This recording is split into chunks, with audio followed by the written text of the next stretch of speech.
Bien, botena balandinyo sur Tony Milana ni botena bino.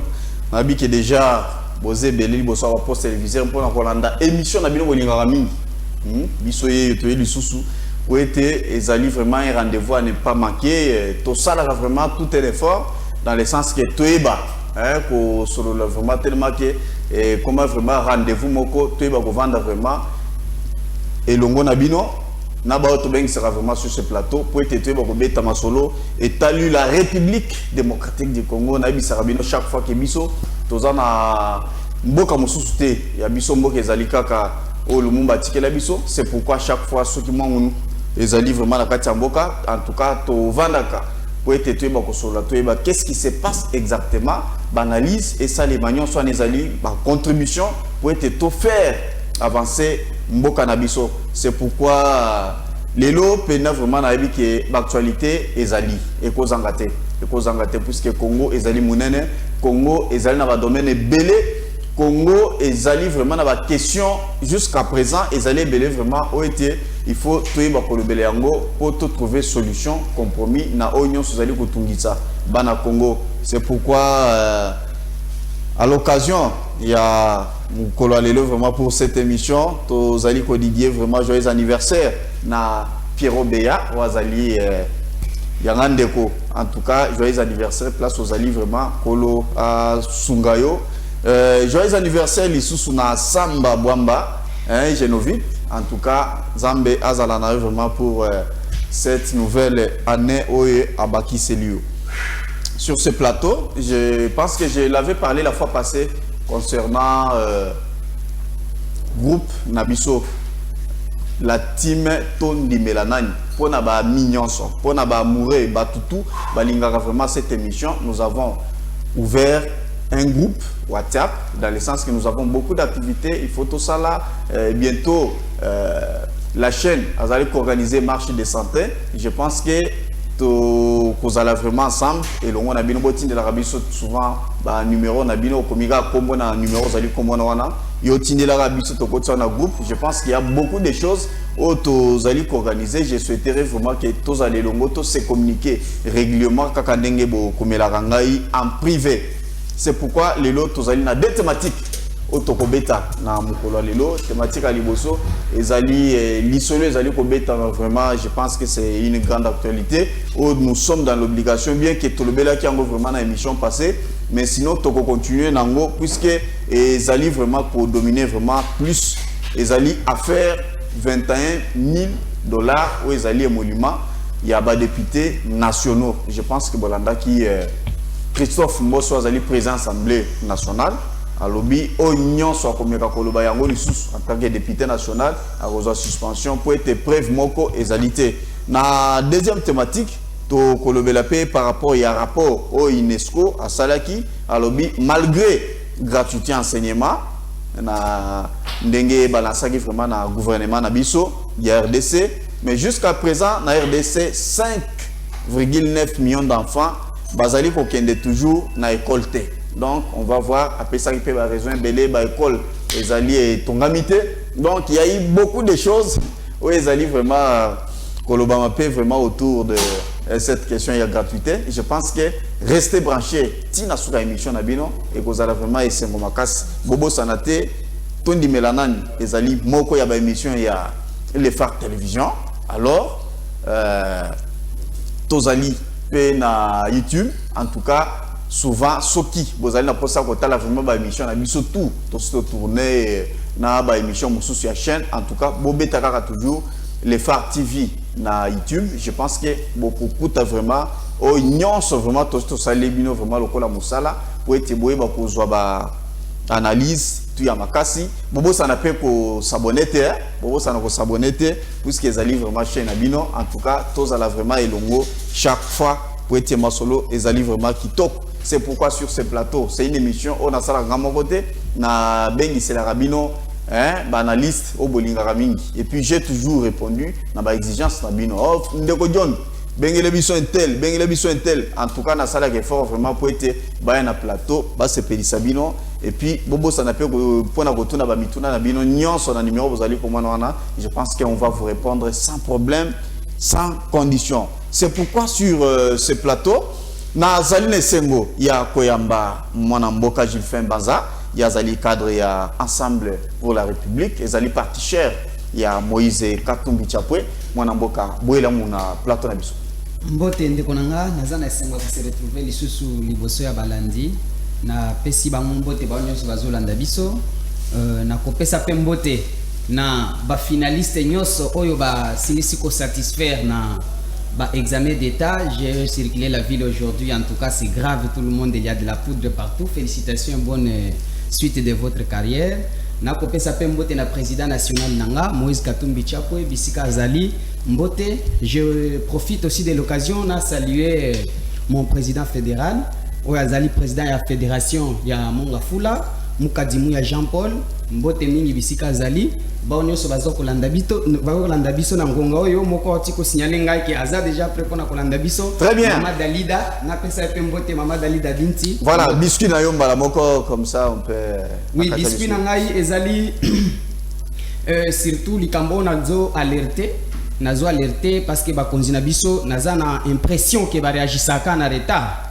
Vous connaissez tous que ba outiko déguerpir il n'y a pas longtemps marché à Matadikibala parce que sala ki moi batu bakufaka singa katana ya courant bomi batu ba konzina biso ba réagisaki ba trouvaki malamu kokanga marché komemango na campem bazui marché wana Matadikibala ke na campem mais manque ya espace to éviter espace za muki to ezandenge nini ba vendeur na ba vendeuse mususu bakeko tia ba dépôt na sans fil juste après en vrac ba tie dépôt bisika wana mituka ezogare basake bato bazo circuler eza bisika ezanga ta parking na minute tozolo bakoya kuti bato na makadam bazo koteka eza risque makasi nazo interpeller bakonzi ba intervenir la situation wana avant ekoma makambo ya boya kotala parce que bino bomesana kolata ba veste ko ya kotala bibembe ngunga yango yo bokende ko résoudre likambo ya wenzeo batie na sans fil koleka Matadikibala bato bakimaki na Matadikibala batie dépôt na katikati ya nzela. Merci. Donc espace ezate embouteillage moya koleka ezate bisika on eza descente ndekonanga eza danger. Merci Gilfin. Ba bourgmestre bakende kotala. Très bien. Je pense message na yo komi ba bourgmestre na ba konzi. Il y a ville province à Kinshasa, je pense que message remet commis, je suis sûr et certain que bazali pe balandi. Il y a Tondi Melanani, je pense que bazala wana pour être solution et comment nana. Koto nazali na Gaston Piana, il y a zali cadre ya ACP parti cher ya gouverneur de la ville. Jean Tini Ngobila Mbaka wazali président national. Mwana mboka boyela mona plateau na biso. Mbote pe matondo na yonde ko John, mbote na ninga na ngai otoka bolona eta na mukolo molelo. Mbote na nkumo ekolo Félix Antansike Chilomo et le mona autorité na biso morale, le suprême de la ville Saint-Denis Ngobila na ba Kongomani baso ba va ko passer temps na bango. Ba ko tika te ba ko lembate ba ko renouveler confiance na bango à travers émission na biso monene Tondi Melanani. Deko tika na biscuit na ngai na ko lo likambo moko awa. Il y a des mal intentionnés utilisés par des politiciens dans manque de positionnement. Comme le directeur général Félicien Koluta et à DGRK na Banyamunyamu. Awa nazali koyebisa sa opinion boye na DGRK. Ba syndicalistes proprement parlé bayalakate. Bayabalakuna ce sont des groupes à vocation syndicale. C'est-à-dire ceux qui sont réalisés, ils pour la conclusion et puis pour que nous ceux qui malheureusement, se déclarer président et syndicat il y a DGRK. Donc, DGRK depuis Ayali, DGRK, Félicien Koulouta depuis Ayali Wana. Ayali, l'unique directeur à se distinguer, n'a pas depuis Azali Wana, Azali le seul, Amatisi, salaire, il y a pas eu DGRK à 30% net, fonctionnaire, Ayali le seul, il y a prime des contentieux, après si par moi, Azali le seul, il y a prime scolaire, compris, na DGRK en réalité à Tamouké. Par contre, DGRK na sans l'équipe a foutu bango déjà, ba pèse mon ambongo na bango ko tsa bana na kelasi. Ya on est ko bisa ba détracteur na biso. Bien. Ko ba ko ça la chantage na komo na ye.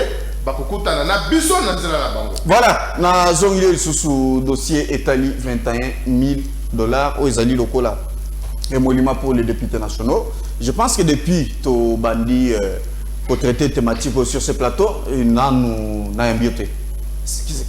Quelle est votre analyse par rapport à tout ce qui s'est dit? Ndeko John nanu ya minga tebo. Yo mo kondo yebi pona nini obenga kanga lisusu tene ba kongai batu na kanga pona nini na ya ka lisusu tene. Ye za na plateau. Dossier aba 21 000 ya ba député ndeko na ngai to ali na mboka tout en étant congolais belenge. Vous allez confronter na ba makambo ebele. C'est-à-dire au moni ata mokonzi na biso ali na kapona de la réduction à train de vie à l'institution. Mais toko kita ko permettre ete institution moko amatisaka ka bambongo me benso musu matakate. Maintenant, na ba Congolais nous avons des politiciens oyo ngana benga des hommes politiques. Comment ça? Nous avons un oyo ba ko la politique na lolenge ya mabe. Nous avons un pays mutu pa la politique na ke kokosa soki oposi ba kongomani nde okomi opposant. Nous avons un pays où on soki ofingi nde okomi opposant. Le président, l'honorable Martin Fayoulou, où il a élu Yalukunga, a ministre de Kambalobi, député, va avoir 21 000 $. Tout ce qu'il y a là, Fayoulou a élu député. Est-ce qu'il faut être un député va avoir 21 000 $? Mais c'est une révélation, Azali leader d'opinion. Il n'a pas appuyé à côté de John. Le quoi il est pas député, a appelé Moussolouana. Mais il y a madame Mozala qui a eu la mission au Kassa. Bulletin de paye n'a rien en gros, suppléant dans un tour, il y a qui 20 000 $ au Kassa. Parce que mon y est en plus version, il y a 21 000 $. Moi, il y a des députés, il y a un bulletin de paye, il y a un mois passé. Et à l'Ibongoté. C'est-à-dire, il faut un cadeau cher national. Il y a certains députés qui ont confirmé, ce que Net Delis Sanga, il a confirmé ça. Mais ce sont des gens qui vont perdre vitesse. Est-ce que Delis Sanga, il fait un peu de ce bâton, mais Balobi, au-delà à Obazwaka. Baza, Naba, Obabenga, invisible. Mais ce sont des gens. Donc, ils ont toujours. Ils ont ça presque 21 000 $. J'ai vraiment l'impression que dans ce pays, il y a des gens qui considèrent les Congolais comme si ce sont des cons ou ce sont des amnésiques. Parce que c'est ça, Fayoulou. Vous avez placé dans le Parlement. Mais il faut passer la chose calcul, oui. Vous avez monité aux Araboy. Moi, je suis tout ça, 21 000. Parce qu'à ce moment, il y a un budget là Bango. Budget, c'est-à-dire que mon oignon soro et Kobima, ils ont très bien budgétisé, et puis Canal, ils ont très bien défini de Konangaï. C'est-à-dire que les dépenses, nous sommes au Salama, ils ont très bien contrôlé. Mais c'est ça, parce qu'il y a 21 000. C'est clair, honnête, oui. Abino sou n'a un salaire n'a pas autant, tant on est invisible n'a pas boyé, tant on a une prime n'a pas boyé, ce qui est au sanguin, si on est 21 000. C'est clair et net. Alors, ce sont des jaloux. Heureusement, on a la carnet parce que Congolais, Boignan n'a pas la matière, on va théâtre et nous n'allons pas céder à la distraction. Nous sommes concentrés,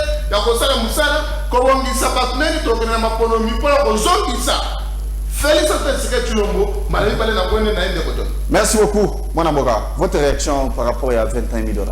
Oui, merci beaucoup. Na motuna na yo. Yambona pesa ya nona question na yo nazo aider nano ndeko nangai en face que kofinga na kokosa soki oza na posa ko reprocher ngo bato eza Fayoulou te eza ba sesanga te eza ba alien na bino ya IDPS parce que ba spécialiste ya kofinga na mboko oyo bango wana ba spécialiste ya kokosa bango wana donc soki oza na posa ya ko reprocher bato batika kofinga na kokosa en tout cas na kotinda yo na nozonga na parti na yo botala na ba alien na bino bomba ndana na ko corriger IDPS avant quoi ko le bango na plateau à télévision. En plus de cela, tous quand même la télévision. Nous devons respecter les politiciens. Donc ce n'est pas un endroit approprié pour traiter des mots. Les politiciens, moi ça pèse. Au dosé ba parole na yo, Delis Sanga, ce n'est pas aussi quelqu'un vulgaire à traiter comme ça sur un plateau de télévision. C'est un responsable, un père de famille.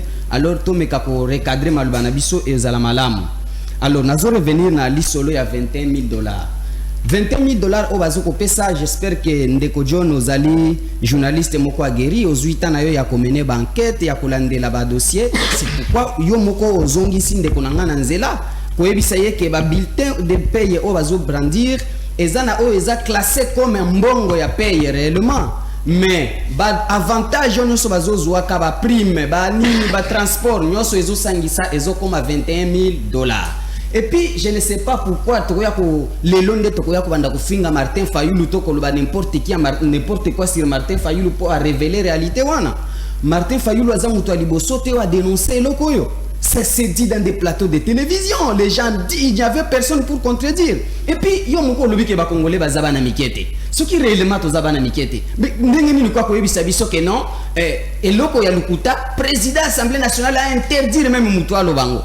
Non, oya ko meka koloba eloko oya ko zala sanctionner de l'intimidation ozo ko intimider pour sur un mensonge. Non, to zabana mikete. Nous comprenons et nous connaissons cela. Les députés que vous voyez là, bazana banoko, bazana basi, bazana bana, bazana ba deuxième, troisième, quatrième bureau parce que mbongo eleke belé. Mais les informations fuitent. C'est connu par tout le monde cet argent au bango ba kozwa na mboko oyo. Mais eloko ezo sala passe ezanini. Soki mbongo bazwa kangwa tana tan Kabila toninga kitondima parce que Kabila azali mobomi mboka oyo bino boyeka kina ko présenter biso avant bokima parce que abozala kikuna bolia bosala nyoso bozwa ba poste lelo bokima bokoma ko présenter lokola diable. Pendant yangonde nazoya mais les preuves bangonde c'est celui qui se sent piqué. Olia ko banda ko interdire ba député. Ils ont brandir quand même batalisi ba. Mais la exception prime za combien? Transport ezalaka combien? Carburant ezalaka combien? Délice sanga lobi c'est lorsque vous mélangez tout ça, ndezo sala. Mais Délice c'est un député national. Bazana ils ont les coordonnées, ils ont tout appelé. Il y a un conseil justifié. Mais pourquoi vous voulez vous encharner sur un plateau de télévision alors que Moutalobi en oisa libre? Ce qui est Zalukuta, Assemblée nationale, au lieu avant de interdire Batubaloba, Assemblée nationale est bonga kinde. Ah, Bengi Stadeli, c'est ça, yo kaye, mais bazo banganine. Parce que comme ils ont un lobby a confirmé. Martin Fayulu, il y a beaucoup de lobby que Martin Fayulu a député. Bien qu'il non, tout est clair. Quand Martin Fayulu, Azana va député na kati. Je ne suis pas député na kati. Oui. Puisque à lobby depuis 2021 et tout ça. Mais est-ce que ba député ne bazalwana tobi que des en pourcentage, bagenda ko kotsa na kati ya ba parti. Donc il y a eu baraté, zoka babanda ko escroquer, banda ko yebate que non, mbongo ezalaka bo pesa kuna mbongo kotaka ba invisible pesa. Ndeko John, oui, il n'est jamais tard pour bien faire. Ce que Martin Fayulu a dénoncé n'a retard. Mais est-ce qu'il y a possible? Parce que nous ne sommes pas là pour défendre Martin Fayulu. Allo ba avant, allo ba retard. Mais est-ce que Martin Fayulu a causi? Ça c'est la question qu'on doit se poser. A causi c'est une réalité. En plus de cela, quand même Martin Fayulu, il y a quand même du point où on doit accepter. Parce que Airbus Bimissi, nous parlons que des salaires. Le président de la République vient de leur faire un don. Il y a des palissades qui ont coûté plus de 30 millions de dollars. Bah pessi ba député. Est-ce que Martin Fayulu n'a pas député na SID? Nous avons entendu aux déclarations officielles Jeep wana. Mais le Colambongo wana ezoya na ba palier. Ça c'est moi qui analyse parce que j'aime tout souvent un représentant le analyste politique que de me coller à un parti politique parce que je risque de ne pas analyser l'actualité comme il se doit parce que c'est non. Je suis congolais fona la réalité. Ouais. Je ne partage pas l'idée à Martin Fayulu mais Martin Fayulu a boya Jeep. Bah député naïe bah boya qui bah Jeep nous avons suivi. Deuxième chose, ils n'ont jamais pris ça, va démontrer sur le contraire. Parce que ils sont passés à la télé, ils ont dit dans des émissions partout que Bisoto Boyang. Ils ont dénoncé cela. Mais ceux qui sont à Lukuta, ils ont des pions pour dénoncer ton monaté. Et en plus de cela, Mbongo Oyototi Koloba 21 000 dollars. On va appeler ça la député. Mais Mbongo on a tout démontré, Délice Sanga démontré en noir sur blanc qu'il y a Kanzela mon côté. Si tu vas payer ça comme prime va transport banin au canisme que nous payons député Martin Fayulu ba ko pesa ye braka peut-être salaire au bon mona qui sont 14 millions wana bazui de francs congolais bazui mais les restes wana ba ko pesa ba tuna bango c'est tout à fait normal to ko ya ko coller Martin Fayulu le no ba député na ba ko zwambongo wana non bazo zwambongo eza prévu mais mbongo bazo zwango légalement exact escroquerie nationale ende ezoleka na assemblée nationale. Merci. Pendant que ba policiers na ba militaires ba ko kufa bazo ba 300 000 francs et puis chose grave ba ministre bazoleka na ba télévision ba député ba na nyosa salité ba ko déclarer partout awa que non mbongo e mati tomatisi mbongo ba soldat tomatisi mbongo ba fonctionnaire tomatisi mbongo ba enseignant ba ole bango za $150 mais bango ba ko zo ba $20 000 en tout cas Essengel papa ils ont fait sa kanda Essengel ko benga na ba Félix doit partir c'est un danger je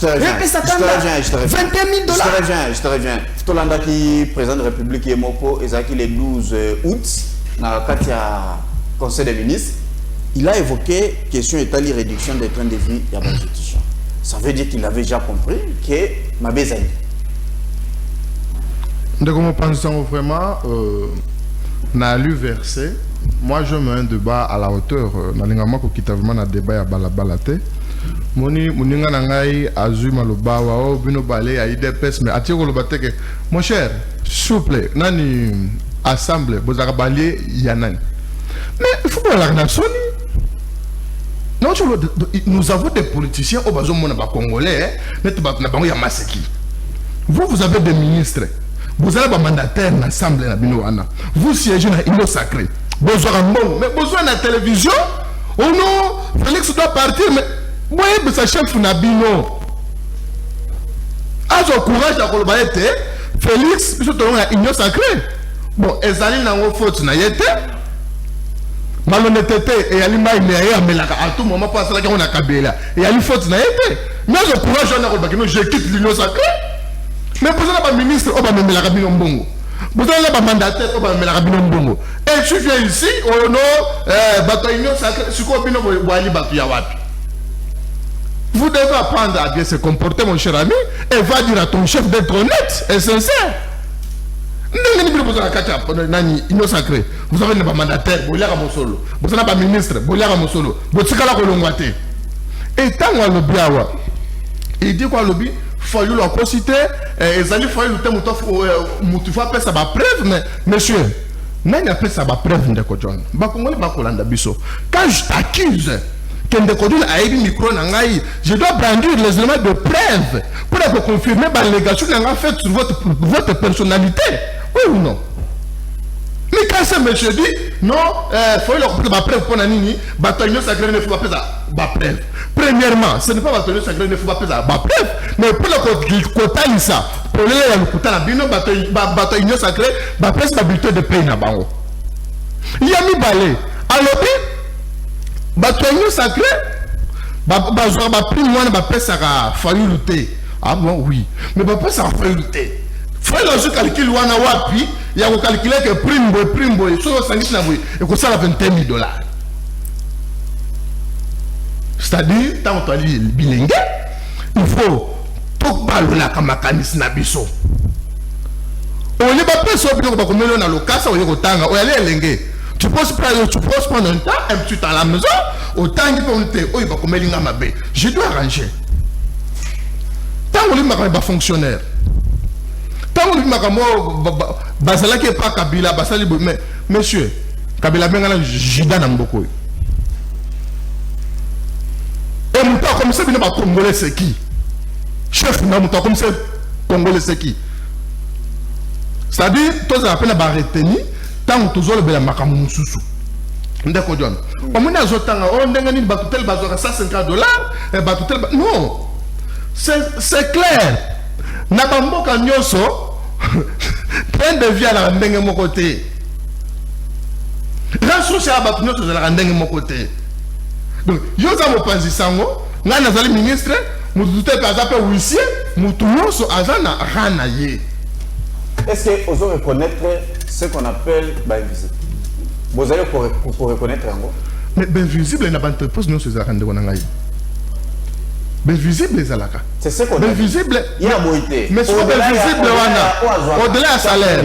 Invisible, ce qui est tali na bulletin de paye. Il y a beaucoup de choses. Ce qui est tali na bulletin de paye. Bah rubrique nous sont des années. Mais ben visible wana, le coup les en habileté de payer. selon Bino, selon Yefayulu.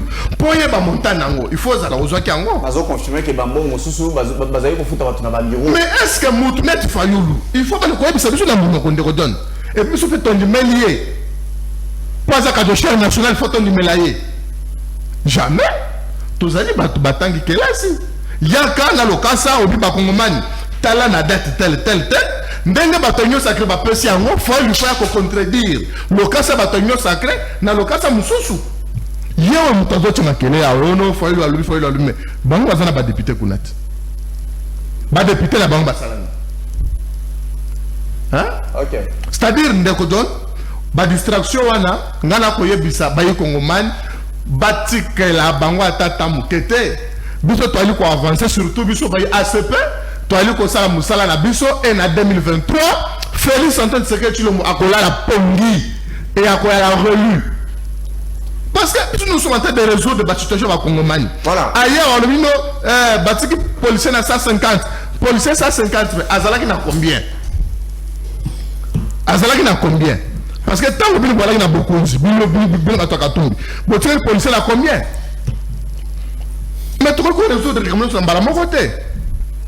Il n'y a pas même un mois passé, au moins que Baoutou Kobakisa on a 30%. Maintenant, tout ça, on a besoin de OK. Beaucoup jugé à Bissou Moukolmané, on a besoin aussi là. Mais jusque-là, nous sommes en train de travailler, nous sommes en train de réaliser des prouesses nécessaires. Ça dit, tant que il faut réfléchir. Quand on la moto en tant que Elenge, Moïse Kongomani, aux gens qui ont la peau dans Moka, ou à Makamu, ou le bâtiment dans Monoko, ou Yali, Namutu. Voilà. Parce que les gens invisibles, aux autres invisibles. C'est-à-dire que les gens ont vu combien. Ce qu'il y a Fayoulou, ce qu'il y a Kango, Aya, Aya, parce que comment était tel jour, tel jour qui bon, on a 5 ici, et c'est $20 000. Merci beaucoup. C'est comme ça que nous devons réfléchir. Zali Penese Moyokoyamba, Mwana Mboka Ousmane Mutombo, Yazali cadre ya G4, génération 4.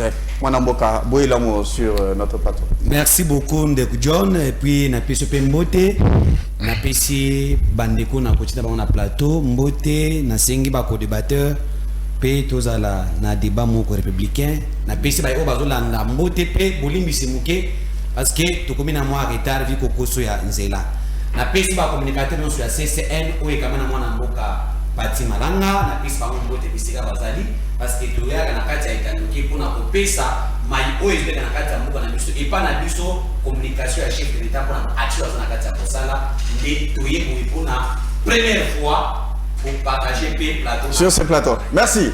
Affaire $20 000. Les gens oyebi na ezoka musanga quoi.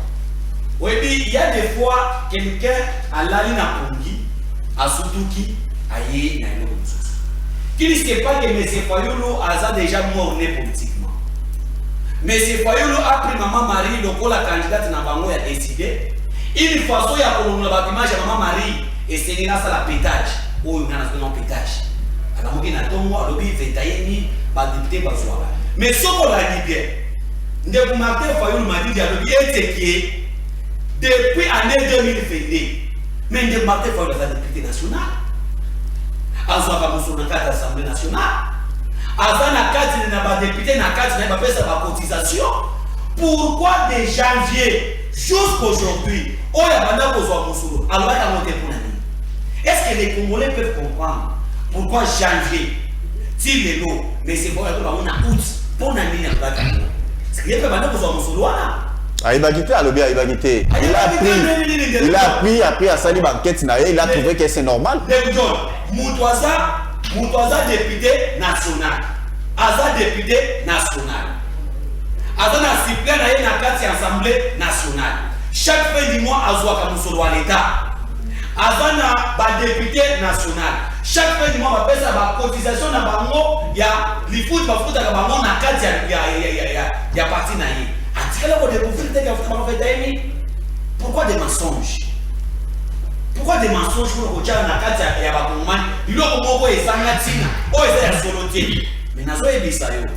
Tango biso toyoki likamwana ngana sali ba enquête na ngai.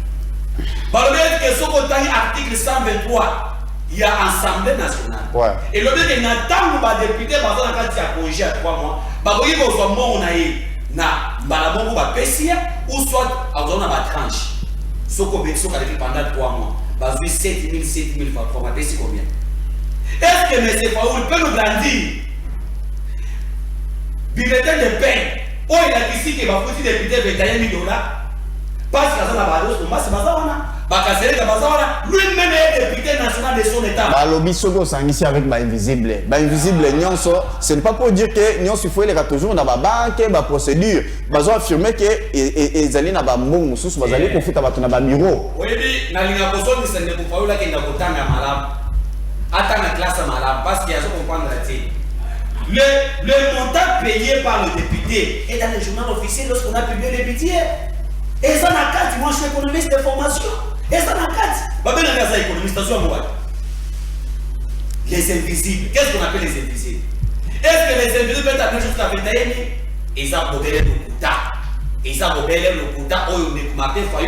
Après avoir perdu la popularité, il y a président qui a décidé, le coup la président qui n'a pas maman Marine a poussé tout le monde et c'est elle a posé la pointe dans un pétage politique pour que aille à une actualité politique. Voilà, ils ont mal. Voilà. Non, soit on a besoin de baby samouraï. 30 secondes. On va faire un cas de la que les autres attendent qu'on s'y moque. Félix Antoine Siketi-Longo. Avant la carte de postal, on va pour moi, il va faire l'inga. Qu'on change via la Congomai. Qu'on va dire la fonctionnaire, les foutis naïe. Qu'on s'en va classe. Quand on va au bout de Banzela, pour notre vie à Congolais et s'améliorer. Mais le côté aux pauvres. Voilà maintenant les gens qui ont tellement détruit ce pays. N'a pas manipuler mon abisso. Alors, si on a vu 50 000, comment il va continuer? Parce que notre niveau de la pauvreté. Mais biso tozawana pour la et ça n'a mon côté, nous nous sommes focalisés par sur les actions du chef de l'État pour qu'en 2023, M. Fayoulou n'a pas un discours politique qui a contenu l'émotion à Kongomani, Félix Tshisekedi, président pour deuxième mandat. Merci beaucoup. Merci Ousmane Mutombo. Merci beaucoup. Jules Fin, ensemble les lots, Azaïna va député Belé, dans l'Assemblée nationale. Bon côté. Merci beaucoup.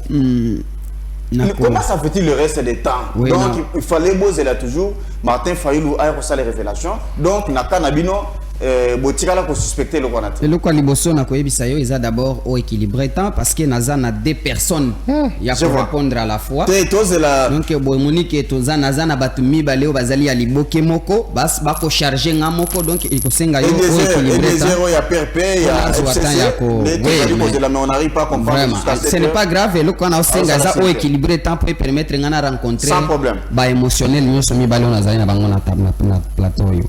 Alors, avant de répondre, nous recadrer nano ndeko nangai wazana libunga makasi en face yanga ya Gentini Ngobila. Nzamba sunga Congo. Alors, ensemble tous en député na union sacrée, tous en ministre, pourquoi l'on n'a pas dénoncer tout ce que vous avez dit, mais laissez-moi vous décevoir.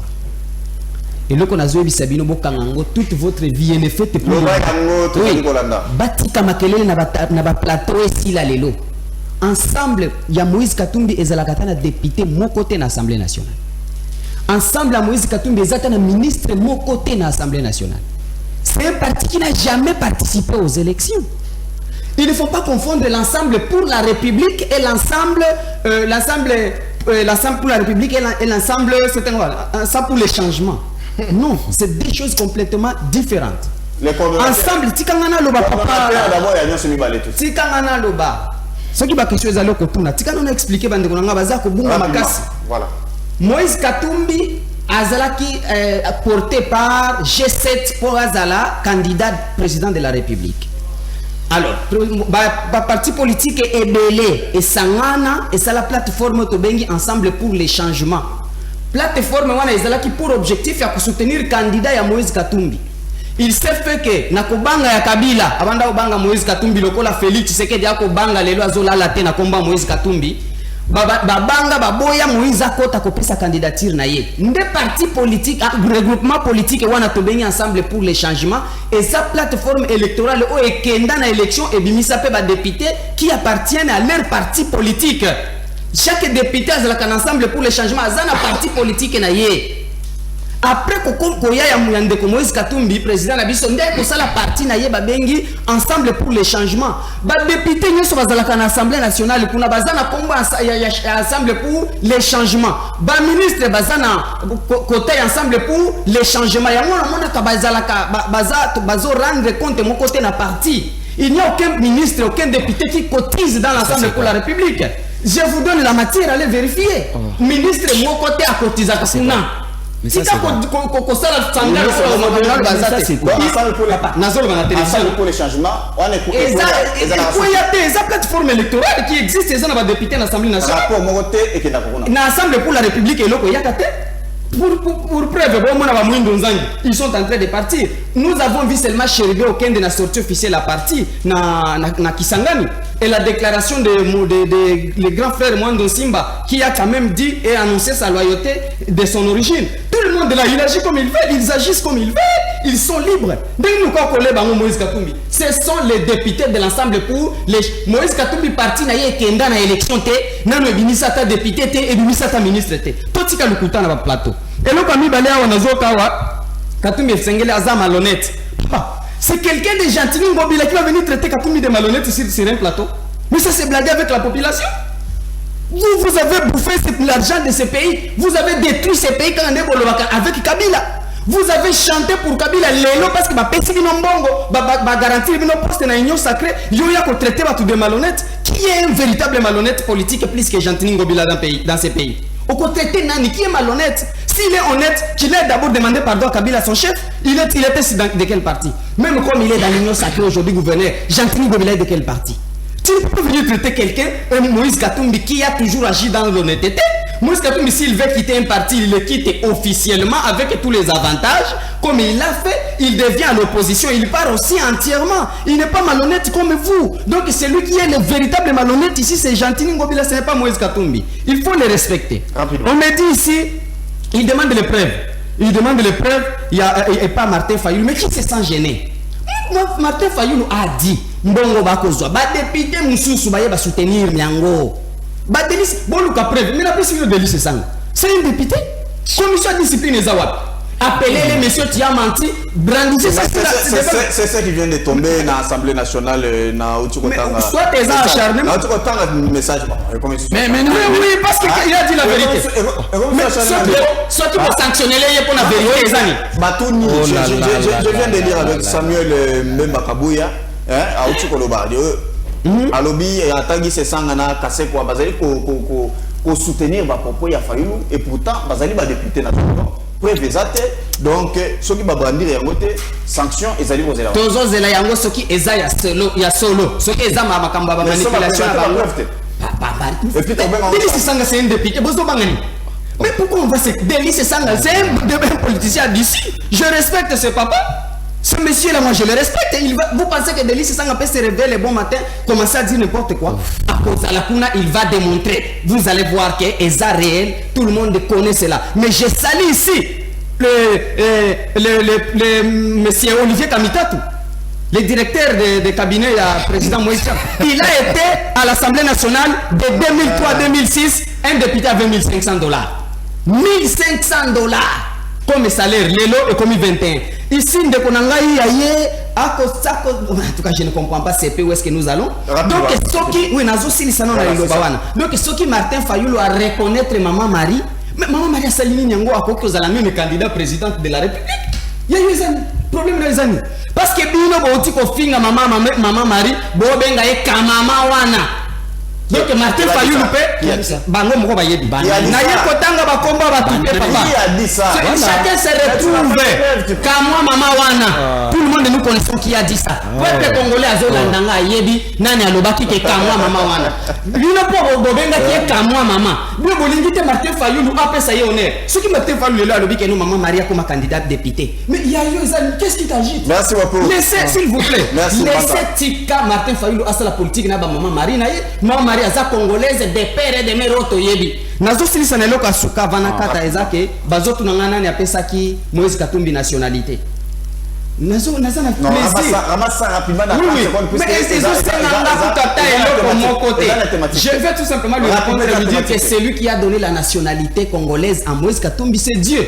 Merci Ce qui est le boy nationalité Moïse Katumbi, yebisanga article moko ya constitution et le but que non Moïse Katumbi ils ont classé Moïse Katumbi comme étant étranger ou soit ils ont Moïse Katumbi parce que là ye benda makila nyoso ya ba congolais ya maman princesse de Musiri wa botaye benda makila nyoso na zoto na congolais Moïse Katumbi comme étranger Zamba tikilo là ayena se azu passé bon nana senga ki Moïse Katumbi abota na Congo abota ma congolais merci beaucoup ce qui bobo ye benda makila na bino merci Maza Moïse Katumbi à l'étranger mais bon makila na bino merci Maza voilà benda makila merci beaucoup Gaston vous avez une réaction merci beaucoup mon cher John moni plateau monsieur Zaira monsieur politique et c'est monsieur culturel ce que monsieur culturel bengala bateau ba isobe na basai sai ba basala ba théâtre nous ici nous venons réfléchir proposer pour notre pays mais ici il y a ba preuve que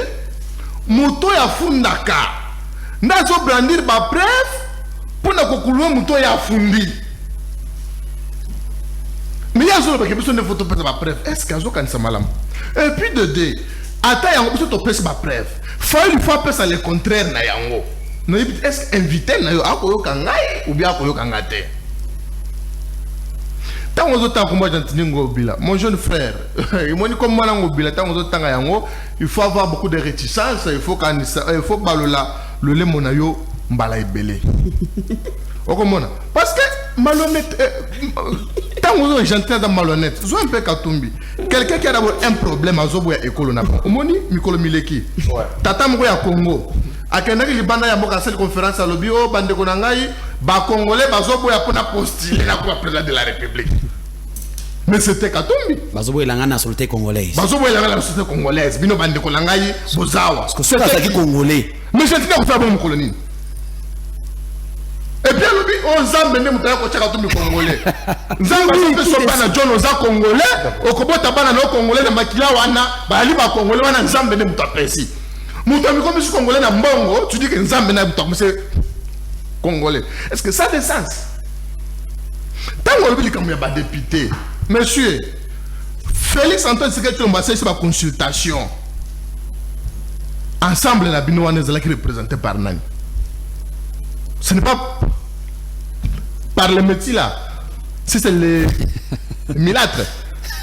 Et Zaye Moutakina qui représente quoi? Mais ce qui a été à l'homme, il faut qu'il y ait l'homme. Attends, personnellement, à l'homme, à mes canaux.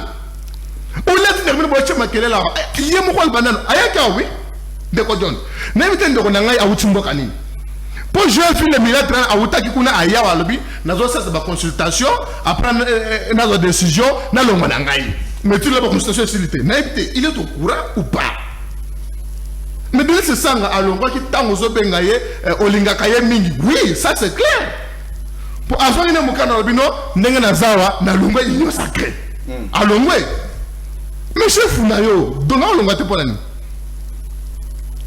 Des cochons, ce sont des distractions. Fallu la député, Azokamon ya qui député, voilà depuis Kala, si les lois continuent à coller en bongwana. Si on m'a député, il y a des preuves, il y a des députés de pays. Ça veut dire que la député de pays va député. Et le oiseau est invisible. Et le oiseau est invisible. Il y a mon négani.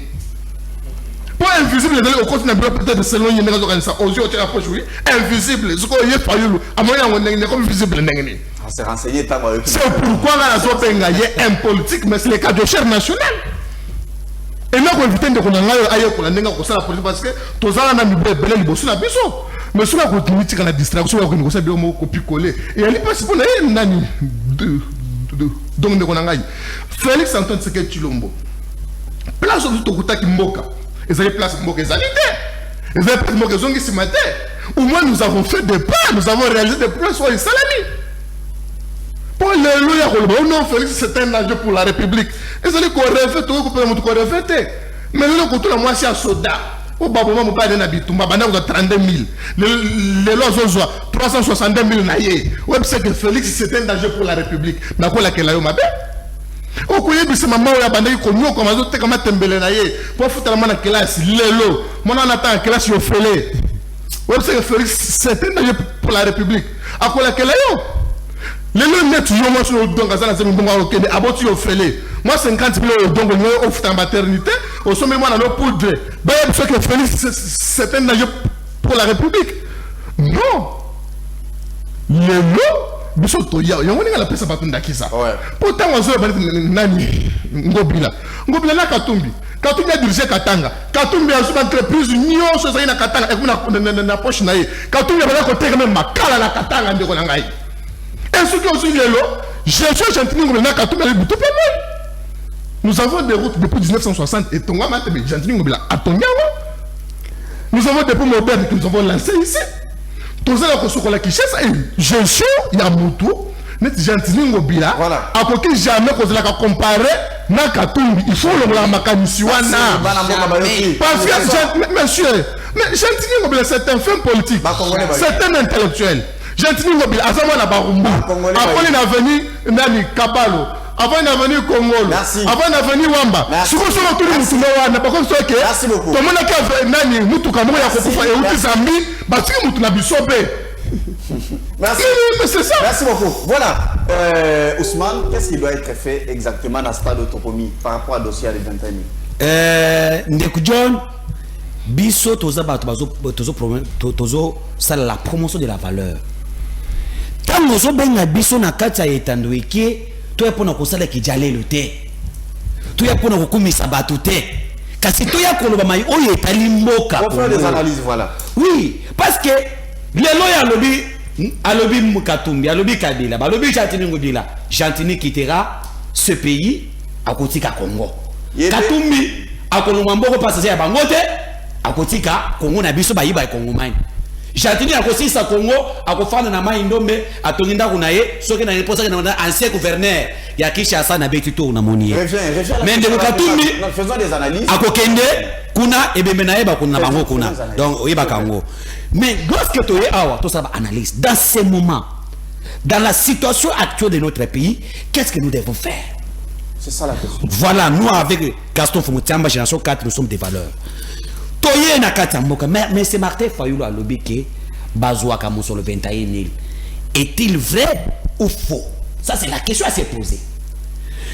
Vu l'ampleur de l'Assemblée nationale, nous avons fait des recherches pour côté mai oyonde ko Fayulu à lobby ezake bobele pétage on a benga pétage parce que yena nande ko denile c'est ba ko za lolenge moko na pas pétage pour na ba seka. Mais c'est Fayulu mort politique mais déjà il n'a pas d'autre discours à mettre. Félix Tshisekedi Tshilombo a poussé M. Fayulu à zangi discours à comment sur le terrain à comment il makamboana. Mais Kasenga na koki ko senga ndeboyi. M. Fayulu depuis janvier na otoko bango awande kunanga John. Tout ça la analyse politique non. Depuis janvier 2022. Yepe banda ko zo musolo ya 21 000. Pourquoi le bakangote? Ça c'est question à lui poser. Soko ya mamoto na tournaye. Ce qui a bien voté parce qu'il est député national. Ba député na yé. Ba code saka musolo na kati ya parti na bango na musolo bafuta ka bango. Pourquoi ba banoko pesa salaire? Est-ce pas visible c'est toujours nécessaire non. À lobby mais c'est pas à lobby salaire. Il y a la différence. À lobby salaire. Non. Est-ce que salaire ya muteza prime? Il y a la différence entre salaire et prime. Est-ce que salaire est à prime? Ceux qui le bien c'est que nous face dans un Gaston Piana. Azora par exemple 300 000. Le bien que prime là c'est 1 million. Gaston Piana salaire il y a 1 million 300. Tout ça n'a pas gagné.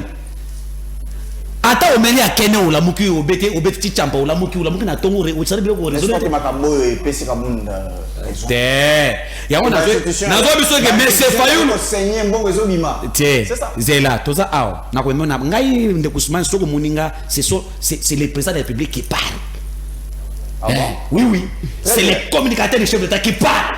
C'est que nous parlons de que la vérité. Je vous dis ça, nous parlons de la vérité. Non, on ne dit pas des choses. On a la moqué, on a la preuve. Il y a un de quoi tourner. Elle a sa preuve. Alors, il y a un film maman wana pour tourner. Il a sa preuve. Mais bis temps tu yaka, tu vas n'abiler que solo. Souvent on a zolo que bazo comme solo la tête, billet de paix ezali relaxé. Il y a solo makam de kusuma muto malobi. Il y a solo eza bongote. Na ko senga ndeko Fayulu aba na ko renoncer. Na mbongo na soki za 21 000 azongi sa wana parlement. Ba député na bazongi sa. Après ko yebisa ba kongmani kete ba noko zo 21 000. Là, il n'y a pas même un débat à faire parce que ce sont des mensonges. Oyo, de quoi ça takoloba, ça pas preuve. Mais au moins, mon père m'a dit à la mokina tongo. À ça, la recherche, c'était. Aïe, penakata est anoké. Ndeko nanga, on attend penser nanga. Abandeko lo bandeko fa lo lobby. Mais ndeko, tout ce que tu dis ici, ce sont tous des mensonges. Tu n'as pas de précision, tu n'as pas de preuves. Même dans partie na yo, on a pas preuve, on a pas précision, on a ko communiquer vaille que vaille. Ndeko Gaston Pia na Tonio Katumbi aina ino sacré na label nini ayaki asenga abano ko senga ba nombre ba ministre na label ni yo lobi bobele ya za ba député te ce qu'on banda ko senga ba pesa poste na ba député ni parce que le gouvernement est composé la majorité pas parlementaire et sengi le oza na ba député na kati ya gouvernement pour le ozo ba poste et senga ba ministre mais Katumbi ayeko négocier na mboka oyo en tant que qui même pas négocier parce que la veille de parler ils en a pas député MLC ndeko tant on a na kati plateau ba préparer comme moral ou ba idéologie à partir na yo comment votre parti fonctionne avant ya ko lobela ba mama mususu o eza ya soloté na kati nzela wana zo pesa yo cours ya d'ontologie politique o ko faut na ko zona kati parti na bino avant ya ko du n'importe quoi tant on zo ba Moïse Katumbi sa modèle ndeko papa ndeko John bo limbisa ngai nazana ba politique ya ba personnalité mais quand on parlait de Moïse Katumbi za modèle mais ngai Ousmane Mutombo nazaki na Lubumbashi na 2015 na mois de juillet je fais des enquêtes nana saki SNC c'est tombé en faillite ndiko Moïse Katumbi SNC nazo tout nazo ebisa yo ndeko John tama bano ko salema soki je termine ba produire ba minerai allo bambula SNC ba vacant battre à SNCC ne ba ne ko zuwa ba minere wana ikena mu pazi mais Moïse Katumbi tango aye yoka Moïse Katumbi yoka ke yoka na bisa o na lobi John tango Moïse Katumbi aye alungoli ba transport a ba société akuna matata abarkani ba ngone ba ko transport minere ya moka na biso bazoka na mona détruiment ya société nationale. Est-ce que ce message est mauvais? Merci beaucoup, Ousmane. Je fais un test qui doit être fait. Merci beaucoup. Mais bakongomani balandi bayoki ke batoyo ba ko iba mbongo mboko oyo ba gestionnaire ya Chilejeli ba gestionnaire ya My God ba gestionnaire ya Ram mbongo iba mana miso abatu nyoso ya Ram emona na te procès à 100 jours mbongo nyoso ekenda bakoki eloko akolobate bakolala bakolamuka na komba Moïse Katumbi na monoko otie thématique na tableau na plateau non on doit rester ya monde na zolo na yoki est-ce que yoki ata mutunoko na bango mibale alobi likamba thématique to kolobe on doit rester atimbi muke Moïse Katumbi asali boy Moïse Katumbi on doit rester bazola te tata oyaza en face nanga aza ko non s'il vous plaît makambo Katumbi ya Moïse Katumbi natika lukuta nso les capots je ne suis pas venu pour ça aussi mais ba topesa ki lilo ba tambo seza bana eza bango ba fini mutunga ina vanda non na kotika te azoluka ba comédien mais ye moko azanga diate yo mona oluka isobe za mais yo moko za vrai formateur ba comédien ngadiadia mais oluka ba comédien. Mais c'est une honte, je ne comprends absolument rien. Bozo gérer mboka, bo répondre na bilan na bino. Kolongwa na union sacrée, bozo luka Moïse Katumbi alongwa. Est-ce que ceux qui na tuni bino ba grand politicien? Parce que biso toza ba comédien, biso toza ba to kende koye ko la politique. Bino ba tubotanga yango boza ba licencié ba docteur na étude ya politique ya débauchage bolongo lobi na PPRD lobi kuna union sacrée lobi kuna ko bimela soki na décider RBMba ko kuma sobo yo bimi na MLC bino ba tuboza bango ba spécialiste. Boye bisangai boye bisa peuple congolais ko landa biso. Union sacrée eza nini? Siège à union sacrée eza wapi? Nani akambaka union sacrée? To signa mukanda nini pona ko adhérer na union sacrée? Boye bisa biso yango. Juste soki batuni bango bakolo bake s'il vous plaît tikanga nazo kene mbaza. Oui, ndeko na ngai. Tika na silence. Restons dans la thématique. Nazana thématique mais bango basi bakimisi thématique bakosi peuple na kotika te. S'il te plaît, restons dans. Na ko répondre na thématique problème. Au ramasser et en c'est ça yango na osala mbango mbango. Non, non, to katingai. Nazo ramasser au katingai. Tikanga na ramasser mbango poto évoluer. Bazolu katolo ngana nyo sacré na tunongo wa bisanga nyo sacré za nini? Soki balobaka ke nyo sacré za vision, hein? Ezalaka vision eza nini? C'est une idée. Alors si tu partages ozana idée na yo ya nono ngana zotonga boy omoni mutu mosusu azana idée na ye ya kokende boy est-ce que ozana ye longo Kasi ozoluka nini na yebisa yo yebisanga acte juridique nini to signa ya ko adere na ngona union sacrée comme ça kaka sikoyo nazo yebisa président national aya alongo a signer ici bon yebisa biso eloko nini to sala pona kokota na union sacrée déclaration Moïse Katumbi papa kaka na minute on a levé déjà mo kopesa nga merci ba charger pendant plus d'une heure du temps non pas plus d'une heure nazo kende tous équilibrés. Oui, mais qu'on a vu ça aux autres, que la politique, il y a qui m'a parti, va voter côté le se retrouver kuna, il y a débauchage qui vagabondage politique en Argentine ngobila. Ndio lingo yo ko lisabiso, ceux qui yangonde bozo benga ko la politique, en tout cas bokende ko la, bisona ba kongomani, tozana ba politique wana te. Ndeko nanga wa ko lisabiso ndenge Katumbi aboma ba SNCC yo yemimbula SNCC ekupa. Aujourd'hui bien au Kenya, on va tout dans le Bumbashi menga na vendre. Merci, je vais te donner la oui. Non, tu peux répondre à la question. À la fin, na malobasuka, on doit je vais seulement dire aux Congolais que ça peut ça va. Moi est-ce que Katumbi a bonné entreprise mon côté la Katanga akuta kezo tango la baye bisangango. Azoko la que moi est-ce que Katumbi va na oteka makala wapi? Moi ce que tu m'as dit ça wapi ezandu kuta to yebike union sacrée na bande ko na bango tenoro IDPS musana bango ko fabriquer le kuta na mitwa ba bazoi ba mbongo 21000 $21000 tikana silisa wana bazami bale tikana na silisa wana papa équilibré bande ko balandi ba ko juger le d'injustice pamba tikana na bana ocha makelele ya pamba ba peuple ozolo ba makelele ya pamba solution ezake ocha makelele ya pamba dénoncer awa oza makelele qui moi oza na 21 millions, $21 000. N'est thématique de Zana. $21 000. Nazo quand même ça peuple congolais boyé. C'est ça ma question. Nazo quand même ça peuple congolais boyé. Pendant que bino bozo nyokwama. Bande ko biso fonctionnaire bozo zo 30 000 ba yembe la bino bozo 300 000 francs ba yembe la bino partout que ba matise bino salaire bango ba ko zo $21 000 chaque fin du mois. Ceux qui va moniquer les alukuta de l'ICE sangaza na parlement. Martin Fayulu azalaka mutu akoluka na torchete aza partout. Bakende baluka ba presse bazoluka bango wana. To kosala na minute o eza moko tuninga ni to kosala kwa situation na sili sawana. O to kosala ezake peuple congolais na 2023 miyibi nyonso ya mboka. Bobenga na bango. Merci beaucoup. Merci. Bandana Katumbi moko muyi. Deuxième thématique o to kolobela rapport ya UNESCO ou asalaki mukolo lobi. UNESCO a confirmé malgré la gratuité de l'enseignement primaire, la RDC a confirmé qu'il y a 5,9 millions d'enfants au bateau pour continuer au l'école. Ça c'est une chose. Il a donné quelques raisons.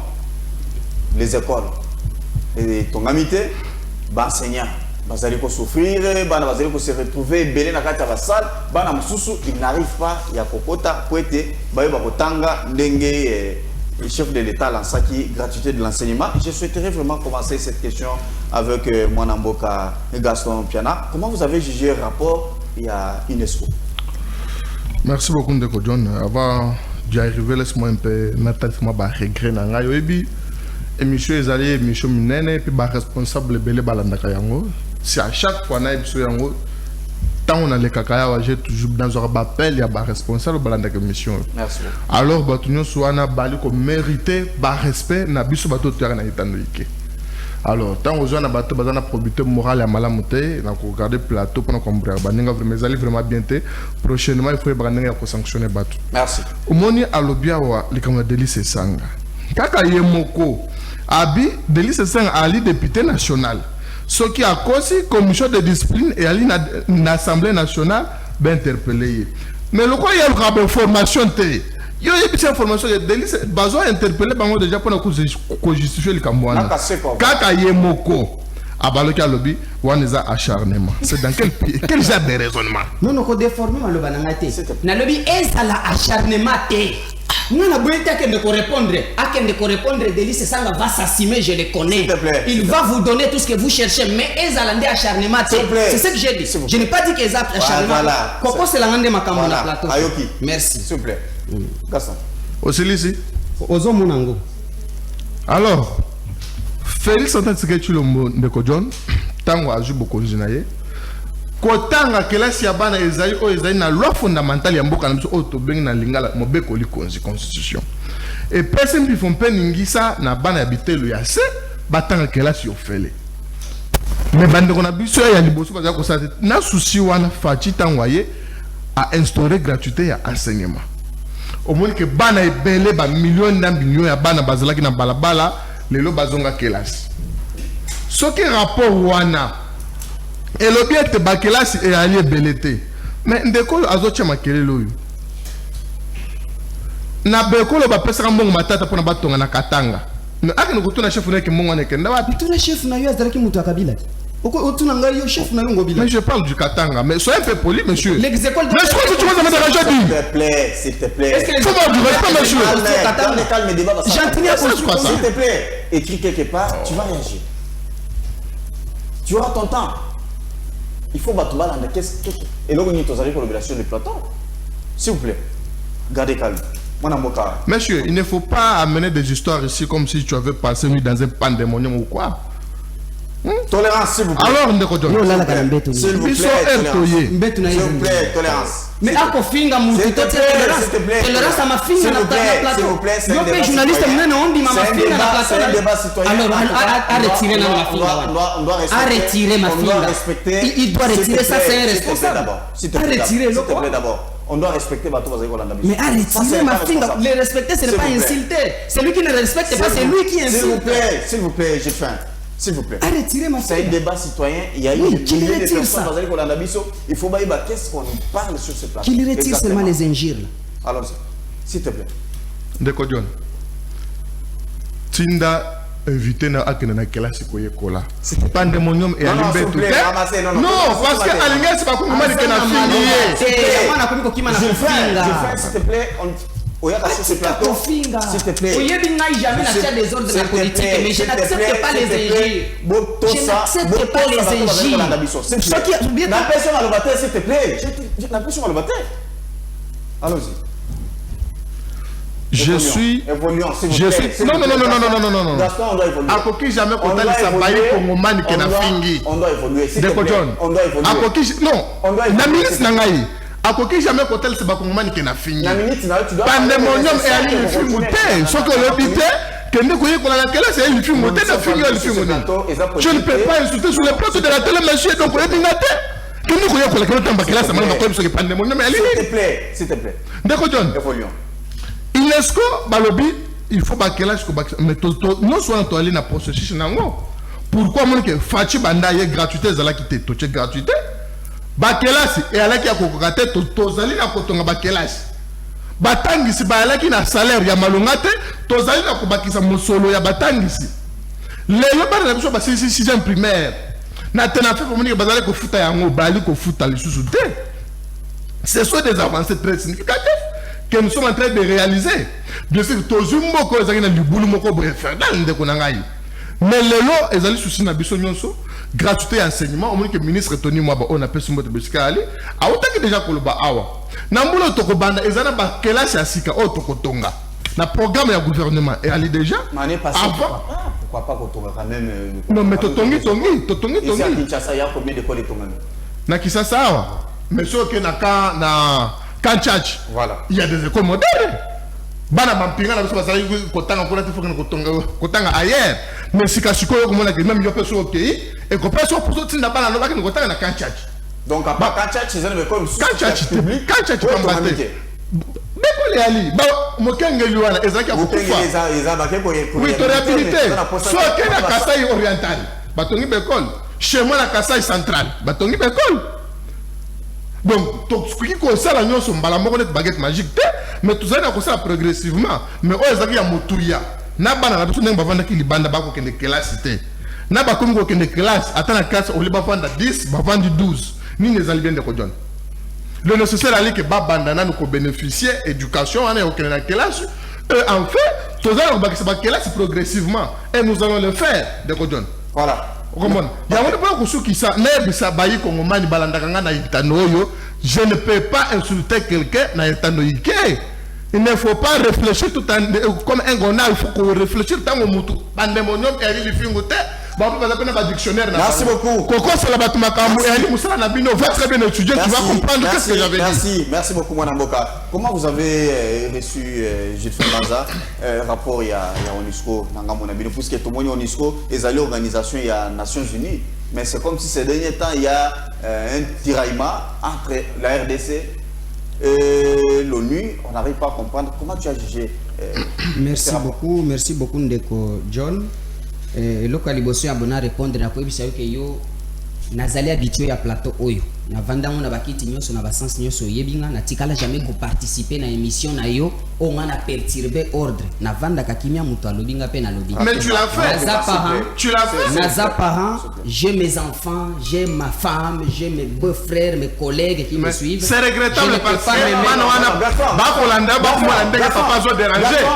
Parce que l'homme sont responsables que la classe va déranger à côté. Na yebi to c'est regrettable. Gaston, soyez discipliné. Na peso malobate. On dit toujours à nos enfants ne dérange pas l'école. Et ne faut pas déranger à l'émission. Gaston Piana. Ça donne quelle impression monsieur? Na peso malobate. S'il te plaît. Na peso malobate. Allons-y. Merci. J'ai jamais perturbé l'ordre de l'émission, quoi que ce soit. Mais il y a une seule chose. S'il te plaît. Il y a une seule chose. Mais c'est avoir perturbé et non être perturbé. Soyez indiscipliné, s'il te plaît. La personne malobate. Mais on est dans le pot de photo corrigé. S'il te plaît. Je n'ai jamais. Tu auras le temps, s'il te plaît. Non, on est en français. Faut qu'on dise après sur l'équipe. Bien le pot. Merci beaucoup. J'ai toujours gêné Bato. Bisika nyonso nazali parce que nalobaka vérité. Parlons les nécessaires. Oyo azoko loba vérité ezoko gêner ba misusu. Nécessaire. L'émission oyo eza émission ya lingala. Biso moko biso nso toyebi ke tango zo mélanger lingala ko loba ngona baneti suka ezala kapasi to mélanger kango na français. C'est normal que des fois na ko mélanger muto aloba iloko. S'il te plaît, rapidement. Toyeli ko tanga classe awate. Oyo atanga ebele il faut sala makasi ya kosunga société oyo azana ba diplôme soki ya ndenge nini asala makasi nazo répondre à kosunga société mais la seule chose on a ko permettre de sur ces plateaux c'est les injures. En tout cas, oyo akomeka na nzela kofinga ngape na ko non, ce n'est pas un plateau des inciviques. En tout cas, si ce n'est pas ça, recadrer.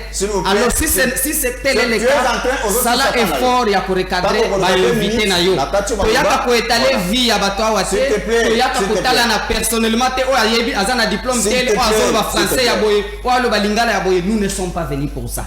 Toyaka ko analyser actualité politique. Tu peux répondre. Nazo répondre na question na yo. Question ya bana oyo ebele bazokende na école te, c'est tout à fait normal. C'est tout à fait normal que cette déclaration est bimana lolenge wana. Parce que bana oyo bakendaki na ba école ebele o ba yembeli biso nzembo tango basali gratuité oyo yeko boma l'épée de l'éducation etikalaki na mboka oyo. Dans ce pays tonyo comme déjà na makambo ya éducation. Mais tozalaki moins na moins noyau na base moko sur lequel l'éducation na biso et bandaki ko reposer. Mais régime oyo ya destruction massive. Régime ya détournement na distraction politique. Baye ko boma même ndambo wa mukie oto tikalaki na ngolo kola éducation na mboka. Comment nazo démontrer. Tango baye 3 mois au pouvoir. Président de la République a décrété gratuité de l'enseignement sur toute l'étendue de la République. Ayeba ki nombre ba école tozana ngote, ayeba ki nombre ya bana oyo tozali na bango na Congo te oyo ba kende na kelasi, ayeba ki te nombre boni ya ba enseignant balakisi tozali na bango na mboko oyo, ayeba ki te mais alamuki na tongo po batu ba mona ke nono tozui béton siko ya komi président alobi gratuité de l'enseignement. Bana nyonso bazalaki na ba école oyo bazoko futa balongwaki bake ko bwaka na ba école ya l'état molakisi moko na mibeko ya enseignement elobi ke molakisi moko akoki jamais kozala au-delà de 50 enseignants de 50 élèves kutu wana eza na enseignement ya kala oyo nyonso ekomi moderne bakomi ko déclarer et il faut esuka au moins 30-35.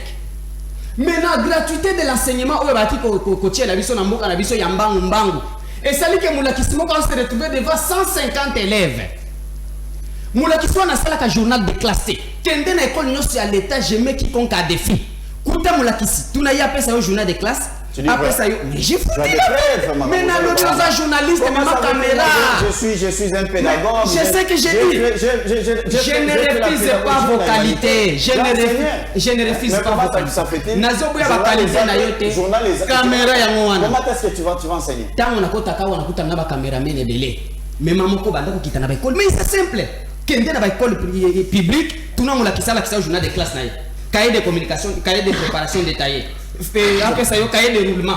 Après ça, cahier d'exercice, de devoirs et de composition. Le régime depuis le régime passé.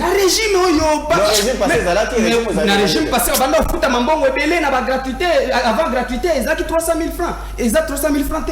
Ils ont école, ils ont un bon rebelle pour les cas. Mais suivi, ils ont qui les lots enseignants, avec 150 élèves, ils ont pour la journal. Soit la 6 côté, ils ont pour la journal de classe. Nombre ya bana wakendaki kotonda na ba école ya nonde ba yaki ba recensé ba lobi to memi soki combien de millions d'enfants na école. Non non, bo déplacer ki bana dans le privé vers le public. Mais ezaka ka bana o bazala ki na kati inscrit déjà. Bana o banda kotanga déjà na ba école misusu o banda futa ba longo ba ke kotonda na ba école oyo ya l'état school sokola l'état. Aya ko sala statistique ya ba école publique amoni ke no nombre matière lobi ke no to memi bana. Mais Ebele Abana bazo chômer. Les régions union sur les cabans. Président de la République et Yomoko. Accueille un espace Kassai. Comment il niveau il y a décrété gratuité de l'enseignement. Niveau il y a décrété Zagnan ne quitter parce qu'il fallait d'abord construire les écoles. Bâtira combien d'écoles construites? Bon nazo défendre Bangote. Le benga mutu FCC a expliqué au Vatican. Katumbi a été gouverneur pendant un moment donné. Et pendant le temps qu'il a été gouverneur au Katanga, ce que vous avez posé au bilan, il y a Katumbi dans la province à Katanga. Il a d'abord réhabilité presque toutes les écoles dans tous les territoires à l'époque. Je peux commencer à citer même les écoles, ceux qui n'ont pas qu'à notre courrier la Macambouane. Dans la liste d'écoles, Moïse Katumbi a réhabilité en tant que gouverneur, Oyo a Tongi en tant que gouverneur, même Oyo a Tongi en tant que privé à Sungi, quartier, Oyo Loko Zate na Makoki na ya Tongi li bango école. Ceux qui ont l'ingaki na Oyo bisanga na lingana yela yo. Nde bila on a kiko sala. Na koya na plateau quand on nga ba école o matata ko na Tonga, etalinga nani? Ba école muzito tika etalinga. Mais le problème est que bango baye ko boma sikoyo parce qu'il fallait ko tika nanu na état tozali babanda ko sala ngo progressivement non na lobi ko banda yo so mona mutazo tonga immeuble mbala moka bandi ko tia batol babanda na fondation ezali nini il fallait nanu ko tia base ezali nini pour tonga ba école ko recenser est-ce que yebi que depuis gratuité mais est-ce que yebi avec Willy Bakonga ndeko John Willy Bakonga sali yango décrété de nani c'est quoi gratuité ezala ki déjà et raison sala yango gratuité ça déjà est-ce que yebi ndeko John est-ce que yebi que ezana ba enseignant oyo depuis gratuité salama 3 ans to kenda atikala jamais comme on a salaire na plus qu'on peut ça comme même école na personne adresse OK autour okuta 2 personnes seulement de bazwa ka salaire naza on a copé ça je te reviens merci beaucoup maintenant et loko nazo si ça na weza ko marquer bana ebele bazokende ke la cité ezakate ke no pona ba école ezangi parce qu'avec gratuité bakoiko kenda bango ko lekisa temps ndenge bana bakoiko mo kende ko lekisa batana ba classe mais kotanga penza ya solo eza susute mais ce qui bazana posa ko lekisa batana merci Ousmane est-ce que tu es d'accord avec les rapports ya UNESCO? Merci Monsieur John. Au moni etiki na tango bato bazolo bana plateau nazaka. En tout cas côté na félicitations. Biso tozana parti politique bazo tangisa biso faut koyeba ko respecter moninga la démocratie faut autoriser. Tozo autoriser yango. Nazo tika na thématique na yo. Voilà. Na kokende na bakadiosha wana te. Non. Eza na ngona tina te. Parce que ata na bakwen to sala ka bakadiosha. Donc il banake nango déjà. Na lingina ebisa bande kuna ngai que la gratuité de l'enseignement n'est pas commencée aujourd'hui. Après l'indépendance de la République démocratique du Congo, la gratuité de l'enseignement a commencé. Nos pères, batanga na gratuité de l'enseignement. Vers 1997, l'entrée de l'AFDEL, oyo ba muso ba géraka na bango wa. Ndie ba yoko buma gratuité de l'enseignement. Tant to komi na bino na kati ya mibeku likunzi o babenga na lopoto la constitution batie biso na référendum yo na ngai ndeko John ndeko Gaston Piana ndeko Banzaza awa tokendaki ko voter constitution na biso na référendum tondimaki mibeko oye ezalaki na kati wana entre autres la gratuité de l'enseignement. Est-ce que yambuke tokende ko voter to la gratuité? Est-ce que totalaki ba école ezate qui avait réfléchi ça? Totalaki paiement ezama la muté qui avait réfléchi ça? Félix Antoine Tshisekedi Tshilombo aïe, il a appliqué que la disposition de la Constitution. Mais il fallait commencer d'abord. C'est là. Non, non, non. Il faut qu'on ait l'école, le contrôle, ce que non, maintenant ça va. Il pouvait lancer. C'est là naïbisa. Yo moni naza nanga, yo naza matière nangai. Yo wana naïbiso que et banda qui avant yété. La gratuité était déjà dans notre Constitution. Et pour faire déjà. Et pour faire bah on m'a de 1997. Quand vous tocomez déjà dans 2000 2006.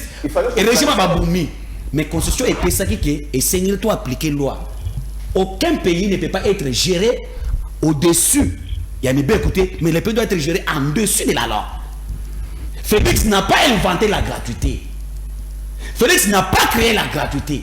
Et la gratuité de l'enseignement n'est pas un projet de société. Félix dit non. Lui avait promis déjà qu'il y aura l'applicabilité de cette disposition dans la Constitution. De la gratuité de l'enseignement. Mais tant qu'on continue à Mboka Lobby, tu respecter Mibeko ya Constitution, parce que Mboka Bato nasi à Mibeko, pas le couloir Mibeko. Tu mettre disposition. Ok. Tant que tu as kati a été gérer, c'est prévoir. Lorsque vous gérez, il faut te dire que vous avez la tête. Tout ça l'endengeni. Ce qui est régime, limbisanga na kozonga bango te parce que nazana ba mabe pona bango. Ce qui est régime il y a Afdel 21 ans au pouvoir. Ce qui va bander déjà gratuité de l'enseignement wana. Mbele ba difficulté o fele sa kotaki yango ilingeza la te. Tango ba banda ka elika munde kujo ne ba ka ba difficulté zanga kate. Ata yo avant to bande émission awa. Okomona ba caméra ba meka boye, ba bongisa bo titre bata moi 30 minutes et ça nini? C'est comme ça. Il fallait le faire avant. C'est comme ça. Mina bato bazala kiwana bas bona ba mfuko nyoko la peuple. Soko tali ba kuno to vivre lelo, ba bandi na bazala âge nini? Ba musu bazana 19 ans, 20 ans. 18 ans, 21 ans, et régime on est gestion wana.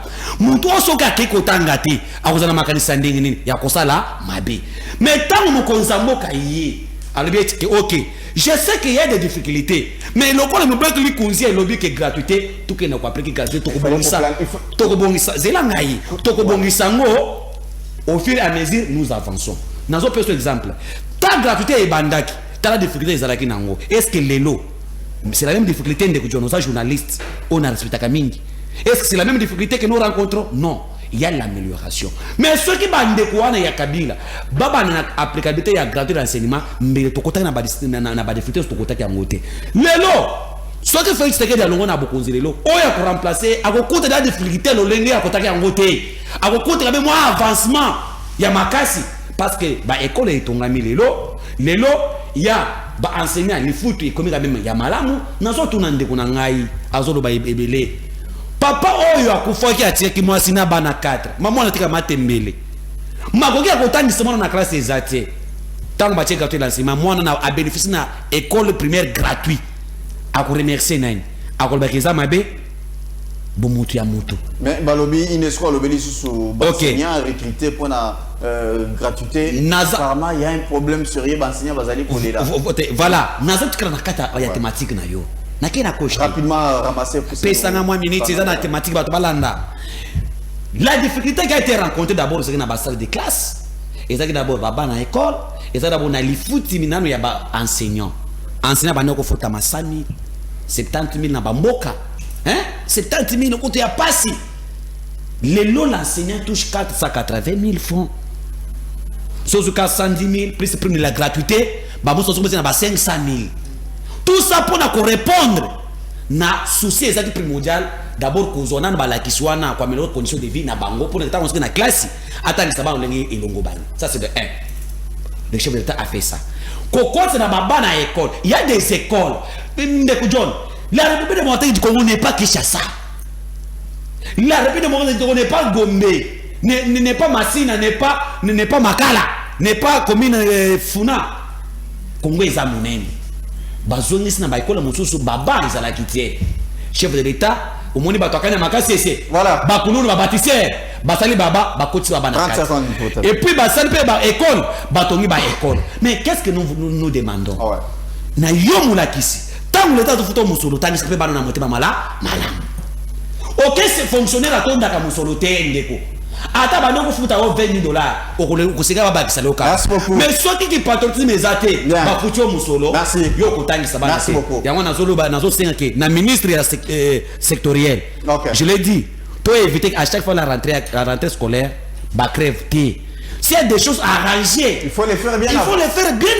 Très bien. Pour que bana biso bana pe horaire na bango ya cours mal ndenge moko pour comme que to senga ki boye bona bo ngana zo senga ngo ba éviter biloko pour que gratuit ya mbala oyo programme national ils allaient respecter. Ils allaient respecter to ba mutu mutu ante. Mais je sais que avec l'état bandeko baza mo panzi babi avec l'état la côté de l'enseignement et pesifuna ya. Merci beaucoup. Pendant la difficulté les lots quand même moi espoir ezali. Merci Ndeko, merci ni Mwanamboka Ousmane. Je pense que nous tout tira livre vraiment dans 2 minutes. Mais je souhaiterais vraiment technique après c'est sera 2 minutes et ça 4. Tout ça là que 1 minute à chacun.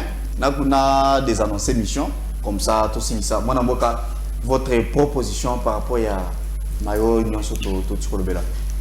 Non, ndeko na ngai ma Nyonso to Tikolobela na ko pesa toli na bayi Kongomani. Ouais. Lelo moni na bamboka mususu opposition ezali ko sunga mboka. Et sunga mboka na lolenge nini. Et si ka likambo etambolité opposition atali alobi ke siko etambolité et puis à proposer piste ya solution ni ko ki ko sala ke bato bazana bokonzi ba tchanga en place pour évoluer. C'est ça une bonne opposition. Et lelo biso opposition na biso ko instrumentaliser population na makambo ezangi mutu pe makolo tout en sachant que peuple na biso population na biso bazali immature. Malheureusement population na biso bali mature. Na ko ebisa bango boyi. Makambo ya $21,000 ya li maya lokuta. Maya lokuta na monokote pamba te tozalaki na Assemblée nationale tozu ba lokasa même ya mois passé. Oyo ba futi ba député et ali motako wana te. Oyo moni ke ali motako wana ayana lokasa na etando yike ala kisa. Biso pe lokolo tobike mboka na biso ezali na passe. Tokoki jamais ko appuyer ko encourager que institution mo ba matsa solo. Na likambo ya classe ya bana. Les 5 classe ya kozonga. Biso ba union sacrée tozoki engagement. Na sima mokona moka ete bana na biso toko appliquer mobeko li konzi. Toko violer mobeko li konzi te. Parce que eyali cadeau te. Eyali faveur te. Mais elle a obligation. Il ne faut pas tant que là je offre. Et Félix en tête, c'est que tu l'as tout en étant constitutionnaliste. Et légaliste, moto ya mibeko. Aouka jamais qu'on viole mon beko li konzi. Et lelo, ma bota est belle. Bah c'est belle vraiment dans mon canon. On moni ndeko unani rapidement voilà. Nous tombons sur le bas. Tous en bateau bazaki na bana 5, bana 7 la primaire. Merci. Et le l'autre qui bana na tête 5, le ba ko futaté. Moi que famille ezali soulagée. Merci beaucoup. Makam ya baba, au moins que ministre de l'enseignement Tony Mwaba. A celle ma séance ko suma baba ko tchatcha baba na kelasi, lelo ba kuluna ko bat bazaki ko boma bango. Biso tozo ki bango to tima ngona kana makasese. Voilà. Lelo ba ko sala bana na biso baba. Ba école. Ba kelasi ba ko tonga ba kelasi. Nyonso to be ko banda ezala toujours passe. Merci beaucoup. Ba to ba bomi mboka eza ba to ba to remplacer parce que ba banda kata. Merci. Il faut qu'on banda. Bien. Gratuité. D'accord. Merci beaucoup, Mwanamboka. 1 minute 30 secondes. Qu'est-ce que vous proposez? Puisque critiquer c'est bien, il faut aussi proposer. Merci beaucoup. Avant de couper sa proposition, rapidement, s'il vous plaît. Eza na enseignant mon côté bando zo 40,000 ndeko nanga. Tango le régime o eza kosila salaire eza. Na lobby bongo. Ya tango 40,000. Yo zo ka bien te. Alobia ngoli ngona ba province. Ya tango 40,000 te. Papa. Il n'a pas parlé de 40. On m'a donné que 1 minute. Yo le kuta musa. On m'a donné que 1 minute. 1 minute eza la 1 minute na 1 minute. Oyo kiango wapi? Oyo kiango na munuka nani? Papa atanga. Miki tisa bazolanda yo. Nana yo oyo 1 minute. Non, terminons. Nous allons un diplôme ni. Terminons. Non, il est là que kaka diplôme kotanga. Mais parlons du débat. Mais mais c'est en tout cas Mozo sur la jusqu'à ce niveau, nous sommes venus pour ça ici. Toi tu penses que toi tu as un diplôme plus que tout le monde ici. Ou toi tu penses que toi tu as étudié plus que tout le monde. Mais respecte-toi quand même. S'il te plaît. Ce n'est pas normal. S'il vous plaît. terminé par. Toi, tu as fait quelles écoles? S'il te plaît. Oh, Moi, tu as soyons quand même les écoles. Tu as fait quelles écoles? On n'étudie pas dans une même école.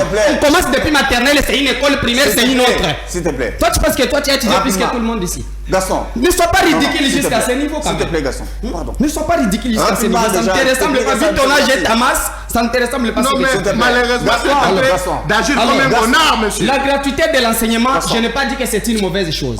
La gratuité de l'enseignement, c'est une très très bonne chose. En tout cas, Ezamabete. Et là qu'on a fustigé sur la gratuité de l'enseignement, ezali manière où ezala qui décrété. Ezamobeko ezali constitutionnel. Mais parce que quelque chose est constitutionnel, il faut n'aller en ndenge wana. Aujourd'hui, bana bazo tangate. Et là qu'on a profité directement pour recommander na bakonzi, c'est parce que vous avez déjà commencé. Parce que Bobanda qui déjà, tu peux vendre les lots na plateau à télévision, tu vas débattre, tu vas discuter sur gratuité ou déjà déjà. Gratuité est en vigueur. Maintenant, le problème c'est de consolider. Année au tozo banda, ba meka koluka place nyonso ba kwa kezali loko aliboso ko futa ba enseignant. Ezana ba enseignant ba sali 3 ans ba simba kata salaire mon côté. Na makamba gratuité oyo. Et puis tant le président de la République a créé un espace Kasai, peuple kriya batuna ye makamba gratuité wana. Toyoka ngoka na Kinshasa. Tozo kangoka na télévision. Non, moi j'avais suivi. J'avais cité une dame qui avait posé la question. Bah n'a autant en a privé. Ah oui, est-ce que vous avez quitté le reportage pour trouver que maman il y avait des confrères. Ça, je voudrais t'aider. Tout ce que nous avons vu, la réponse du président était quoi? Je voudrais t'aider. Réponse à président, nous n'avons de quoi lobby. Il y a un monde lobby à reconnaître que non, je sais que nous sommes ezamalamouté. Donc c'est vrai, il y a des coins et recoins, il y a RDC, où il y a gratuité exatée. C'est pourquoi nous disons le privé ne a ébissi maman. Non, non, bazo futi sabatu. Ngai ezaka po toyokana kina yo. Ezaka po toyokana kina na evangelité. Na lingana tango même combat ba école o ba parents ba ki ko sala comité ba yokani ba okasa ka mbongo pona ko futa ba enseignant. Ba gratuité ezate les parents payent. 20 000 rapidement. Bazo récupérer mbongo d'une façon ou d'une autre alors. Et loko nazo sukisa nango ezake nazoko senga na bakonzi ba meka. Bongisa secteur au basi ba kotisi yango na désordre. Mais le peuple congolais n'a pas yebisa bango ke to déjà biso nyonso komona échec ya régime oyo to déjà komona incompétence ya régime oyo to komona même ba réaction ya batu na bango ba kotindaka na maloba na ba TV bazoya bazangi ya koloba bakomi kofinga bino moko bozomona bakomi koluka bato ba oloba maloba un effort que batu wana na 2023 to bengana bango to supporter ko ya kofinga kama na ba télévision koluka ba diplôme na maloba ya ba pona ko kima réalité auto zo ko analyser na fait la mise en place de l'activité intellectuelle, monsieur. Votre proposition, au-delà de la critique, n'a pas d'analyse, tout ça sur ce plateau. On est toujours exceptionnel. Certainement, félicitations. Nous sommes là pour communiquer au Kanga des Abonakis Saboye Matin. Ce au Kanga, là, ça va aller au Mala. Ce au Kanga, ça va aller je suis, au lobby, j'ai, pas conséquent, parce que rapidement. Proposez. Recommandation, s'il vous plaît. Recommandation. Voilà. Il y a des bossos, je remercie nos Congolais parce que tout le monde reconnaît même la gratuité, c'est une bonne chose. C'est une priorité, c'est que aïe, on a appliqué la gratuité, c'est agressivité. C'est au lieu de Félix, moi, je suis à vous attendre la gratuité. Au lieu de Félix, moi, je suis à Bogota, la maternité gratuite. C'est quelque chose à applaudir. C'est ça, c'est la peine. L'idée, ma campagne, ils ont dans ma campagne, je l'ai dit, ils allaient parler des balles. Na kosena na biko ya Assemblée nationale, babelisa ndeko Martin Fayulu. Parce que ça député. Babelisa peso ya kete babelisa suppléant na ye. A renoncé. Aya. Non, je l'aide seulement pour dire que Martin Fayulu a renoncé à s'il vous plaît. Non, voilà, ça va. Gilles Fin, toujours quatre émissions, s'il vous plaît. Rapidement. Non, le babelisa suppléant na ye parce que bafuta na ye ko mwana ekina. Et que n'avait pas marqué Fayulu avec ce plan à justifier par cette allégation à ça Babel nous a c'est ça. On a confirmé PT. Babel c'est Batangré. Ce qui est que et ça vous délai Congo. Donc au sein de notre gouvernement. Voilà. Oui. Plein de vies, il y a des députés. Merci. Merci beaucoup. Mais pour la gratuité, quand il y a un truc pour Awaki, tout ce qui va forcer. Voilà. pour que gratuité. Merci beaucoup. Madame, on n'a pas la biso. Merci. Merci beaucoup. Merci, nous sommes arrivés pratiquement à la fin. Pour aller là, émission Sili, Botika la Malamu. Rendez-vous 21h pour la rediffusion.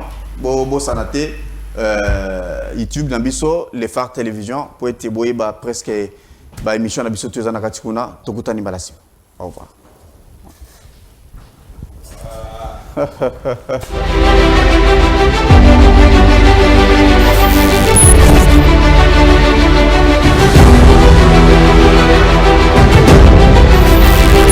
Émission Tony Melanani, Mbot, la Bino, on a dit que vous allez